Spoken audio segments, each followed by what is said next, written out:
Someone recently told me that masculinity is the problem. Not toxic masculinity, not distorted version of it, just masculinity itself. And I sat with it for a while because I wanted to make sure that I wasn't just reacting, but the more I thought about it, the more I realized we are living through something that nobody really wants to say aloud. Men are being defined by everyone except men. And the cost of that is showing up everywhere. And most people are either too afraid or too comfortable to connect the dots. So, welcome back. It's the fourth video that I'm making. And I want to have a real conversation today, not so much a rant or a lecture, just something that I've seen, something that I want to share, what I've been thinking about, and reading a little bit about. And honestly, it's scary. What I've been feeling as somebody who's trying to figure it out, and what what it actually means to be a man right now, because nobody handed me a clear answer on that. And I don't think it was handed to most people these days. So let us get into it. I just want to start by with something that I think sits underneath all of us, and it's the question of who gets to define masculinity. Because I have noticed that it's over the last couple of decades that conversations have been almost entirely taken up by people who are not men. And I want to be careful here because I'm not saying women shouldn't have opinions about it, or that's outside the perspective, have no value. That is not the point. The point is that when any group of people has their identity to them, shaped entirely by those outside of that group, something goes wrong.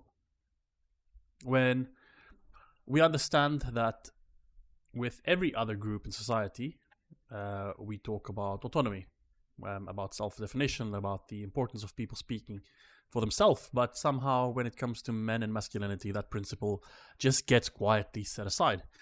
And what fills the space instead is a version of masculinity that sits, or that is built almost entirely around what it's not, rather than what it actually is. It's toxic. It's fragile. It's the one thing holding everybody else back. And men, especially young men, are absorbing that message constantly in schools, in media, and in culture at large. And I think that is doing serious damage that most people are not willing to sit with long enough to understand. Because here is the thing. If you tell a generation of boys from the time they're old enough to pay attention that the natural parts of who they are, the drive, the competitiveness, the desire to protect, the need for purpose, and somehow dangerous are somehow dangerous or problematic, what do you think happens? They do not just switch off, they bury it. And buried things do not disappear, they just find another ways out.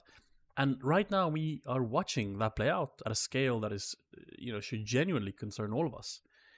Let me talk about the numbers, because I think this is where the conversation needs to go if we are going to be honest about it. In the UK right now, around 3 children grow up in a household without a father. That's amazing. That's crazy. And the United States, that number is closer to 1 in 4, but in certain communities it's more than 60%. And these are not just statistics on a page. These are children. They're boys and girls growing up without a male role model in their day-to-day life. And the research on what that means is pretty consistent. Children from fatherless homes are significantly more likely to experience mental health struggles, more likely to drop out of education, more likely to end up involved in the justice system. Boys specifically are more likely to struggle with emotional regulation, with identity, with understanding how to channel who they are in a constructive direction, not because they are broken, but because we're never shown how to. And the person who traditionally did a lot of that showing, the father, is not there. And now I want to say something important here, because I know it's a sensitive area, and I'm not here to villainize single mothers. This is not a conversation about that, but most of the single mothers I know, including in my own family, are some of the hardest working, most dedicated people I have ever seen. But hardworking and dedicated does not change the fact that a mother cannot be a father. And the opposite. Not because she's less than, but because they are different. A boy watching his father navigate the world, handle frustration, and make hard decisions, deal with failure and get back up, that is a specific kind of education that cannot be replicated, and where it is missing. There's a gap, and the gap has consequences. What worries me is that we are not really thinking about the gap honestly. Instead, what I see is a culture that often treats the absence of fathers as either irrelevant or as something that needs to be quietly overlooked, so we do not make anyone uncomfortable. But the boys growing up in that absence are not comfortable. The men they become are carrying something that they cannot always name. I know because I've spoken to men who grew up without their fathers, and the thread that turns through almost every one of them, one of those conversations, is the same. It's a kind of confusion about who they are, who they're supposed to be, and a deep hunger for something they've never quite received. And then we wonder why masculinity is in a decline. We wonder why young men are disengaging from education at higher rates than ever. We wonder why male suicide rates remain persistent, as I mentioned in a previous video, devastatingly higher than female suicide rates. In the UK, men account for 3/4 of all suicide. Three out of 4. The number doesn't shift much each year. It just sits there, and it does not generate the same urgency as other mental health conversations. And I find it really difficult to understand, or maybe I don't understand it at all. And it's the uncomfortable part. I think a part of what is happening is we created a culture where men are increasingly told to open up, be vulnerable, and to talk about their feelings, which in a theory is a good thing. Emotional literacy matters, but we are saying open up while simultaneously telling men that the core of who they are is problematic. So do you want me to be more vulnerable inside a framework that already views me as suspicion? That's not an invitation. That is a trap. And men, consciously or not, feel that. So they stay quiet, they disengage, and the silence gets interpreted as proof that they do not care, which just reinforces the whole cycle. I can't believe that healthy masculinity, real masculinity, the kind of grounded and purposeful and emotional, honest, is one of the most valuable things a community can have. A man who knows who he is, who he can handle who he can handle difficulty without falling apart or lashing out, who shows up for his family, who mentors younger men, who contributes, who protects without dominating. That is not a threat to anybody.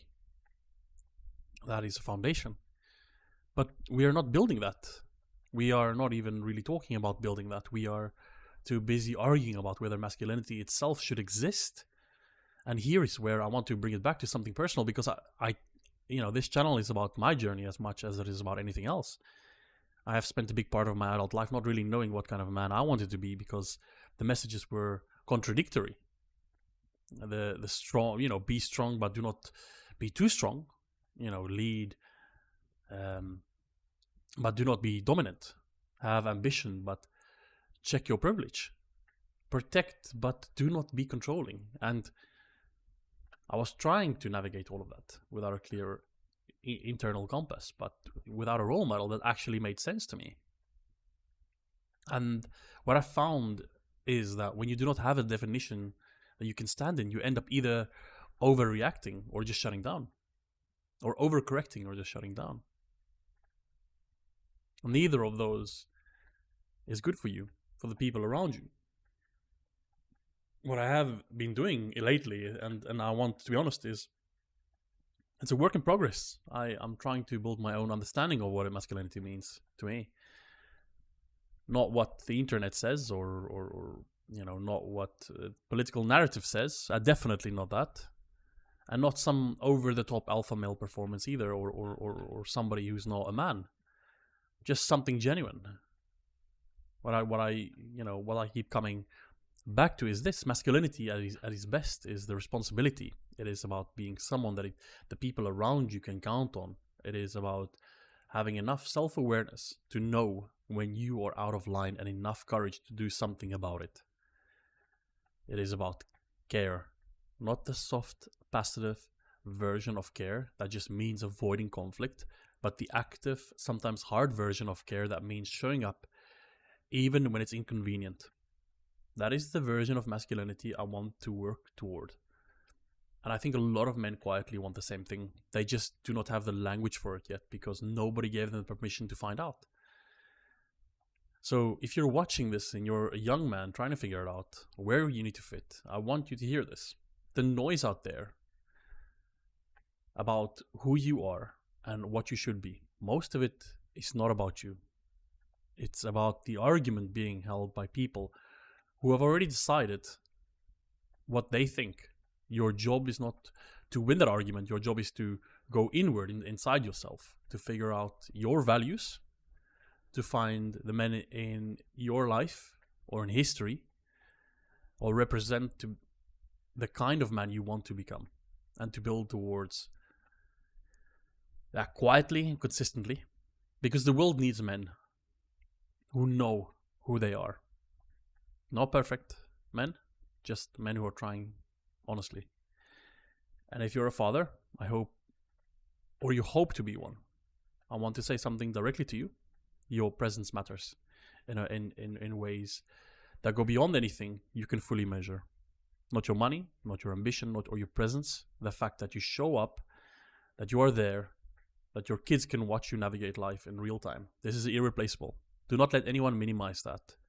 And do not let the busyness or the complexity of life quietly move you to the edges of your own family.